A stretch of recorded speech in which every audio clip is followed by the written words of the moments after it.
நீ நான் காதல் சீரியல்ல எப்படியோ அபி, ஆகாஷ், அனு இவங்க 3 பேருமே போராடி ராகவ் மேல எந்த தப்புமே இல்ல. இது எல்லாத்துக்கும் காரணம் விவேக் தான் அப்படின்னு கோர்ட்ல நிரூபிச்சு நம்ம ராகவியும் ரிலீஸ் பண்ண வச்சர்றாங்க.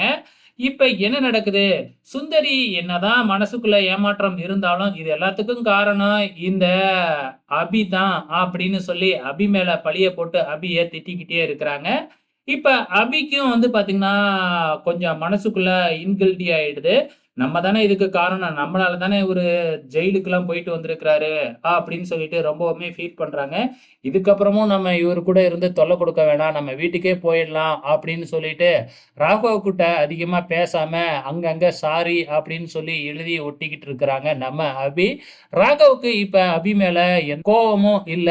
ஸோ, இவ தானே நம்மள காப்பாத்தியிருக்கா அப்படின்னு சொல்லிட்டு, இப்ப நம்ம ராகவுக்கு கொஞ்சம் அபிய புடிக்க ஆரம்பிச்சிருச்சு. அதே டைம்ல நம்ம அபி இதுக்கப்புறமும் நம்ம இருக்க வேண்டாம். நம்ம ஏதாச்சும் ஒரு காரணத்த சொல்லிட்டு நம்ம அப்பா, அம்மா வீட்டுக்கே போயிடணும் அப்படின்னு முடிவு பண்ணியிருக்கிறாங்க. ஸோ, நம்ம ப்ரோமோலயே பார்த்திருப்போம். நம்ம அபி அவங்க அப்பா, அம்மா வீட்டுக்கு போறத.